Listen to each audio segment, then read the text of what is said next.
Okay mga lods, eto na tayo mga lods. Hindi ako makatisi. Daming problema ang motor. Una-una itong, preno.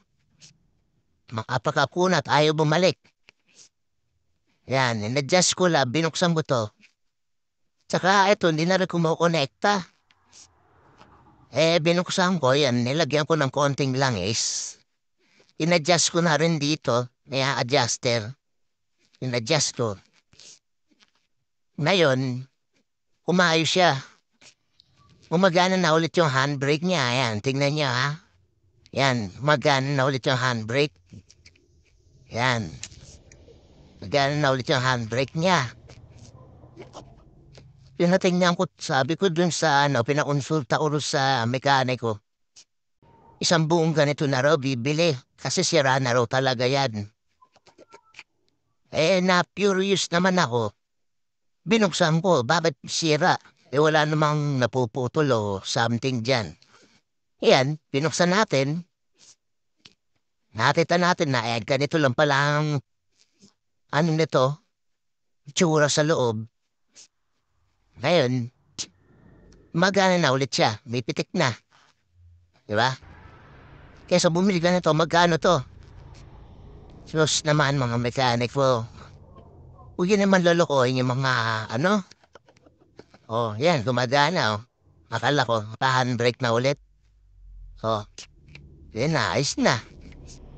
Sabi nila, bibili ka raw ng isang buong mas-empty na ganito. Smi yung mare-maria, adjust mo lang pala dito yan. Yan, ayos na naman. Adjust ko lang ng konti. Niluwagan mo lang to. Pihit mo to, pabalik, papunta ron. Sikipan mo ulit. Konti-konti lang. Yan, gumagana na. Kabit na natin to. Marami tayong kakabit. Kasi yung MDL natin, merong nasira. Di ba alam kung yung relay, yung balas ng MDL. Sana yan, pero for today's accomplish, ito, may na-accomplish tayo. Yung preno natin na napakakunat na, ayaw bumalik na ito eh. Ngayon, ito, ayos na. Yan mabalik na ng gusto. Okay. Hanggang dito na lang muna. Kabit naman na natin. Ito lang naman pala problema niyan. Adjust mo lang ng konti. Hindi kailangan palitan ng isang buong ascending lever na to. Kamahal-mahal niyan. Alam niya magkano to? Naku po. Mahal yan. Pagtanong niyo sa hindi ko pa rin na-check kung magkano pero pagka ganito, alam ko mahal yan. Baka buti na nga 1,000 something yan, di ko alam.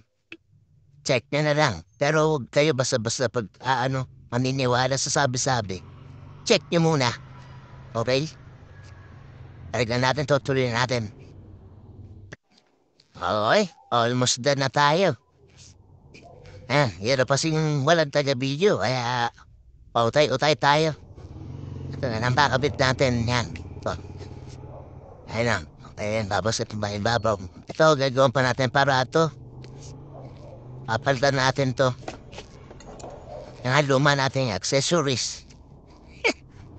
Pagpasensya niyo na. Hindi. Bili rin tayo ng panibagong domino. Sa bagong relay yata. Di natin. Itingnan ko pa yung balas ko talagang sira. Tapusin na natin to. Let's go. Okay na ulit.